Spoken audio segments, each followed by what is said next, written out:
What is going on, YouTube? My name is Matt Faircloth. My company is called the DeRosa Group, and we're a real estate company dedicated to transforming lives through real estate. Everybody needs a mentor. Here's a few tips on finding mentors. It's weak. You don't want to do that. That's only serving you, because you are there to become the highest version of yourself, not to become them.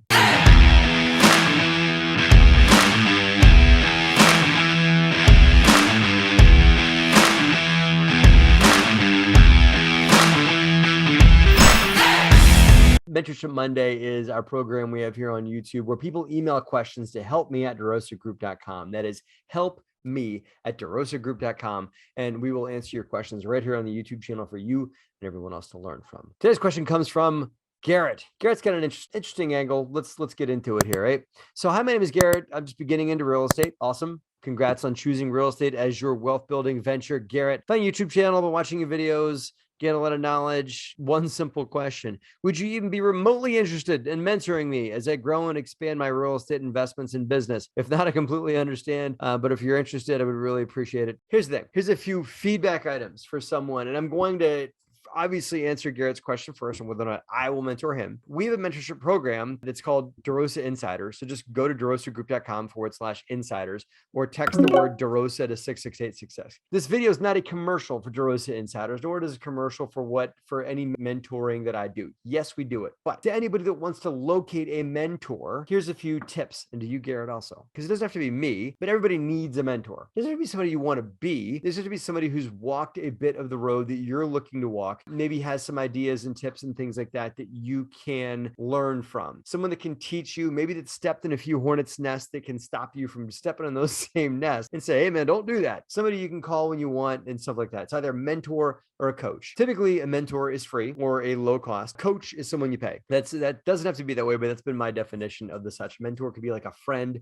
like a mutually beneficial relationship that you tend to have. Here's a few tips on finding mentors or people that are in the business of real estate that can help you along. First of all, I'm going to give you a little bit of feedback on your language, right? You don't want to say things like, if you're not, I completely understand, but if you're interested, I really appreciate it, whatever. First of all, sell yourself to your mentor. You want to be positive in your language when you reach out to someone to mentor them. Don't be like, well, will you please do it? And I'm not slamming you, Garrett, but you did say, if not, I completely understand. I would have taken that out of that email and just said, listen, if you tell me to do something, I will do it. If you give me feedback, I will take it in. I am your student. I am here to learn, because folks that have achieved some success, as we have at DeRosa Group, do get asked regularly to mentor. I want a nickel for every time that somebody's asked me if they can take me out to lunch or pick my brain over coffee. It's not that I'm above that. I love coffee. I'd love to have coffee with people. I'd love to just sit and have coffee with everybody. The problem is myself and everyone else out there that's achieved some success is busy working on that successful vehicle they've built. They'd love to have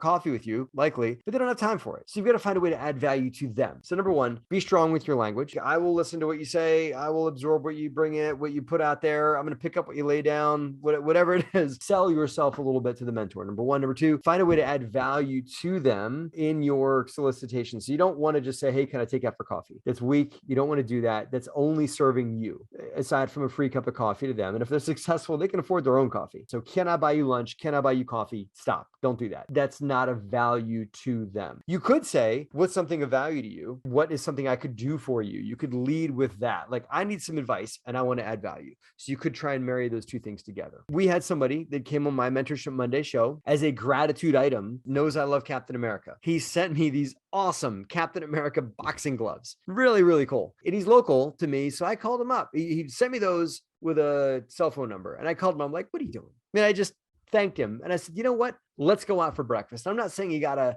bribe somebody, but if you either find a way to their heart, find something you're passionate about. And if you find out they're a wine collector or a cigar aficionado, or they're involved in a not-for-profit, whatever it is, make a donation to the not-for-profit or a cause they're passionate about, or sending something they're passionate about, like me loving Captain America, whatever. Speak to their passion, do something that benefits them first, and then send that to them. Or find a pain that they have in their business. Like, hey, I know you just bought a 50-unit apartment building. Well, I found another one in the same area that you bought that last one. This will take you a little bit of work, but if you're willing to do the work to benefit the potential mentor first, either a gift, that you understand what they like, or solve a problem or help them grow, they will absolutely put you on a high pedestal. The guy that sent me the Captain America boxing gloves, I would do anything for him right now because we had a great lunch. I got to know him personally. I really got to understand him as a human being. We're buddies. I spoke at an event that he had a couple of days ago. His name's Seth. If he asked me to do something for him, I would do it because he has shown value to me and he's now kind of sort of my inner circle, right? He's good people. I'm not saying you got to send me a gift to get me to do that, but what my point is that if you find a way to speak to the mentor's heart or to their pain first, that's a good way. That's a good way to get into their circle. Next, once you've got a mentor lined up that you've sent them the thing or you've solved a problem that they have or at least contributed to them, you don't want to sit down and say, tell me everything you know. Go to them with a problem, with something you've got, right? Here, I need to grow. I need to scale. I've got this duplex. I want to finance it, or I got a tenant problem, whatever. Go in and they will open up the keys of the kingdom to you eventually. But the first meeting you have, they said, hey, you did the thing for me. And I'm going to give back to you. Yeah, let's have a call. Let's have a meeting. I will let you buy me lunch, or take me out to coffee, whatever. Go into that meeting with a real specific thing that they can contribute to. One thing, not here's my 19 list of questions that you really may have for them, but don't overwhelm these people, man. And now my guy Seth showed up for lunch. He and I had lunch or breakfast together. He had one problem. We discussed the problem. And I gave him some good advice on it. But now that we've developed a further relationship and we've gotten more and more tight with each other and stuff like that, he can ask those 19 questions to me now. But you don't want to show up at first meeting and like, okay, I've got their ear now. Let me go dump on them, right? So those are some items of advice. If you follow that advice, then I think that you'll be able to develop some great relationships with multiple mentors. And here's the last thing I'll mentor, right? There is no one out there that is maybe going to walk the exact path in life that you want to, right? And that's okay. You can have a mentor that is not exactly who you want to be. There's no one that is who you are you. And at some point, you're going to be a further, more evolved, higher level version of you, right? The mentor doesn't have to be the exact person you want to be. They just have to have certain characteristics that you want to emulate, maybe the same characteristics, the same values, the same whatever it is that are similar enough that they can give you some nuggets. And the mentor can give you advice that, nah, that doesn't serve me. That might take me over here. So that's the other thing. The mentor doesn't have to be the end all be all. They are there to give you their advice, their opinion, and you can choose to follow it or not because you are there to become the highest version of yourself, not to become them. That's what I got. Don't forget, help me at DeRosaGroup.com for your real estate questions. That is help me at DeRosaGroup.com, and I will answer your questions right here on the YouTube channel for you and everyone else to learn from.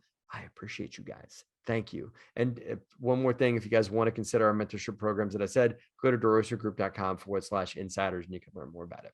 Appreciate you. Have a great profitable week.